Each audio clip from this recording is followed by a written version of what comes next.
Welcome to Nature Walk, the podcast where we delve into the wonders of the natural world. I'm your host David, and I'm thrilled to share with you a story that brings a message of hope for our planet's most precious ecosystems. Today, we're venturing into the lush rainforests of Ecuador, where a groundbreaking study has revealed the remarkable resilience of these environments. Imagine a forest, once teeming with life, now lying barren and still after being cut down for agriculture or urban development. It's a stark reality that many of our world's most biodiverse ecosystems face. But what if I told you that these forests have the capacity to recover at a rate much faster than we previously thought? A team of scientists from around the globe has been studying the regrowth of rainforests in Ecuador, and their findings are nothing short of astonishing. Over 4 years, the researchers meticulously monitored 16 types of animals and plants across 45 patches of regrowing forest, comparing them to more than a dozen older, intact forests. What they discovered was that many animal species return to these recovering ecosystems in as little as 3 decades, with numbers and diversity levels nearly indistinguishable from those in pristine environments. This is not just a story about the recovery of trees and plants, it's about the intricate web of life that depends on these ecosystems. The study found that animals like bats, insects, ground mammals, frogs, and birds began to repopulate the regrowing forests at an incredible rate. However, it's essential to note that this recovery is not uniform across all species. Some animals, particularly those with highly specialized niches in old forest ecosystems, had not yet returned. Additionally, about 30% of soil bacteria is lost forever when a forest is cut down. So, what enables this remarkable recovery? The presence of old, intact forests nearby plays a crucial role. These mature ecosystems serve as refuges for animals like bats, monkeys, and agoutis, which then venture into the exposed areas, leaving behind seeds from the old forest. This process kick starts the habitat's recovery, enticing more animals to return. Even a single tree can make a significant difference, providing shade that allows other plants to grow and drawing animals from older forests to explore the new habitat. This study is a beacon of hope for conservation efforts worldwide. It shows us that nature has the capacity to heal itself, but it also underscores the importance of preserving our old, intact forests. These ecosystems are not just beautiful landscapes, they are the guardians of biodiversity and the key to facilitating the recovery of damaged environments. As we explore the natural world on Nature Walk, we're reminded of the intricate balance and resilience of our planet's ecosystems. Join us as we continue to uncover the fascinating stories that highlight the importance of conservation and the wonders of nature. We'll be right back with more fascinating stories from the natural world on Nature Walk. Welcome back to Nature Walk.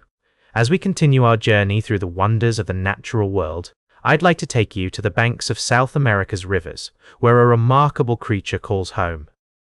The giant otter, also known as the giant river otter, is a carnivorous mammal that can grow up to 6 feet long and weigh up to 71 pounds. But what's truly astonishing about these animals is the size of their newborns. Weighing in at just 7.1 ounces, they're roughly the same size as a decent-sized chocolate bar. I had the opportunity to speak with Fraser Walsh, a carnivore keeper at Chester Zoo, where a litter of 3 giant otter pups was recently born. The zoo staff took great care to ensure the family's privacy, cordoning off their habitat and keeping a non-invasive eye on them using cameras. This allowed the parents, Bonita and Manu, to bond with their young and exhibit their natural behaviors. As first-time parents, there were some concerns about how Manu would handle his duties as a father. Giant otter fathers are responsible for supplying food to the mother while she's nursing their young, but thankfully, Manu proved to be a great dad and delivered the goods. The family was eventually introduced to the zoo's veterinary team, who confirmed that all 3 pups were healthy. What's remarkable about giant otter pups is how quickly they grow. Within weeks, their parents introduce them to the water, and it's a truly heartwarming sight. As Fraser Walsh described it, they pick them up in their jaws and jump into the pool with the pup between their teeth, but it's essential for their young to get used to swimming. From there, they grow and grow, eventually reaching lengths of up to 6 feet and weighing up to 70 pounds. Unfortunately, giant otters are listed as endangered on the IUCN Red List, although the data is unclear due to varying population studies. Chester Zoo plays a vital role in conserving this species by maintaining an insurance population of healthy, genetically diverse giant otters in human care. This ensures that if the worst happens and reintroductions are needed, they'll be ready. As we continue to explore the wonders of the natural world, it's essential to remember the importance of conservation efforts like those at Chester Zoo. By supporting these initiatives, we can help protect incredible creatures like the giant otter and preserve the beauty of our planet for future generations. Welcome back to Nature Walk. As we conclude our journey through the natural world today, I'd like to take you on a fascinating tale of innovation and conservation. In the depths of our oceans, a relentless battle is being waged against invasive species that threaten the delicate balance of marine ecosystems. One such culprit is the sun coral, a highly aggressive invader that has been spreading rapidly across biodiversity hotspots around the world. Imagine diving into the crystal-clear waters of Brazil's Alcatraz's archipelago, wildlife refuge, surrounded by an array of vibrant marine life. But, amidst this beauty, you notice an unwelcome guest, the sun coral, its sturdy skeleton and soft tissue outcompeting native corals for space and resources. The consequences are far-reaching as these invasive corals push out native species, alter the ecosystem, and create a haven for other unwanted visitors.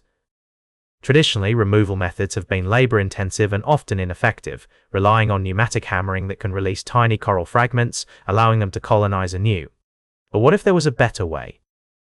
A team of researchers, led by biologist Guilherme Pereira Filho, has been experimenting with an innovative approach using underwater air guns to blast these invasive corals out of the water.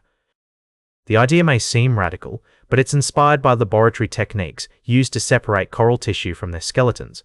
By connecting an air gun to a diving regulator, the team created an underwater device capable of delivering targeted blasts of compressed air. In a series of experiments, they blasted 48 sun coral colonies, observing the results immediately, 30 days later, and 180 days later. The outcome was remarkable. The blasted corals were mostly obliterated, with no signs of regeneration in the collected samples. This simple yet effective method has the potential to bring significant benefits for managing invasive sun corals, and the researchers are eager to scale up their efforts, exploring larger-scale applications and developing heavy-duty equipment to remove corals from human-made structures like ship hulls. As we reflect on this story, it's a powerful reminder of human ingenuity and our capacity to find creative solutions to complex environmental challenges. The battle against invasive species is ongoing, but with innovative approaches like air blasting, we may yet find a way to restore balance to our fragile ecosystems. That's all for today's Nature Walk. Remember to like, share, and subscribe, and until next time, keep exploring your natural world.